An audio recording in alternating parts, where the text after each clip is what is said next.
Alrighty guys, so today's video is going to be a video segment talking about why couldn't Pan and Bulla turn into a Super Saiyan. And in today's video, I'm going to analyze three sources. I'm going to analyze Akira Toriyama, I'm going to analyze the Dragon Ball GT Perfect files, and I will analyze the Dragon Ball Z Daishenju files that say three completely different perspectives on why couldn't these Saiyan hybrid girls turn into a Super Saiyan or not. So without wasting any more time, let's get straight into the video. So, let's first start off with the Dragon Ball GT Perfect files.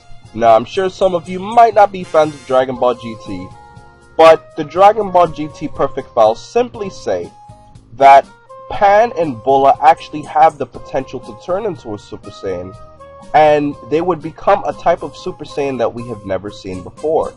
Now, for those of you who don't know, the Dragon Ball GT Perfect files are essentially like the Dragon Ball GT versions of the Dragon Ball Daishenju files, where they basically cover certain aspects of the show, ranging from the characters, their abilities, and etc.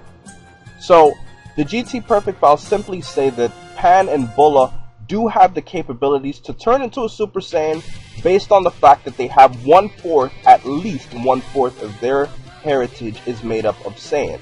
Now, since the GT Perfect files say that you have to have at least 1/4 Saiyan, it would make sense as to why Pan and Bra would be able to turn Super Saiyan, but it wouldn't make sense as to why Goku Jr. and Vegeta Jr. would be able to turn Super Saiyan 2, as we can see later on in Dragon Ball GT that both of them were able to go Super Saiyan without a problem, and they were 1/16th Saiyan.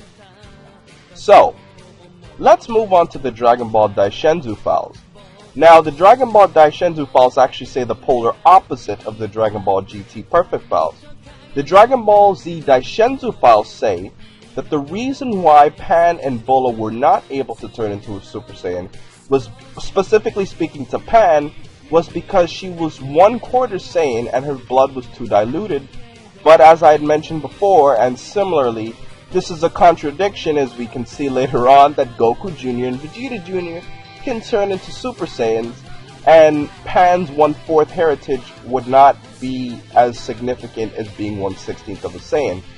But we would be able to acknowledge that because Bulla is a half Saiyan, and Goten and Trunks and Gohan are also half Saiyans, that Bulla would have been able to turn into a Super Saiyan simply because of the fact that she actually has half of her genes being Saiyan, whereas Pan has 1/4, and Goku Jr. and Vegeta Jr. have 1/16.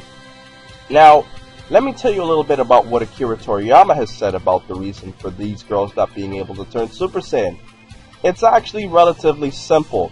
Akira Toriyama said that the reason why Bulla and Pan weren't able to turn Super Saiyan was because he did not have the image in his head as to what a Super Saiyan female would look like. Now, I'm sure both of us could assume here that Akira Toriyama did not have that much of an impact in the development of Dragon Ball GT, and I'm sure if he had a much bigger impact on the series, at some point we would have been able to have seen Pan or Bulla turn into a Super Saiyan at some point, or at least one of Pan's relatives or grandchildren or something like that, because Pan, in order to be a grandmother, she must have had a child with some random human, which would make Goku Jr. her grandson, but we never see this in the series. Now, looking at Dragon Ball GT, 100 years is a lot of time, and in 100 years, if you're not able to at least turn into the basic form of the Super Saiyan, that's a little bit of a problem for me. Now, looking at Bulla's case, she was never really a fighter in the first place, so she probably definitely has the potential to go into a Super Saiyan, but because she's not a fighter, we would never have seen that.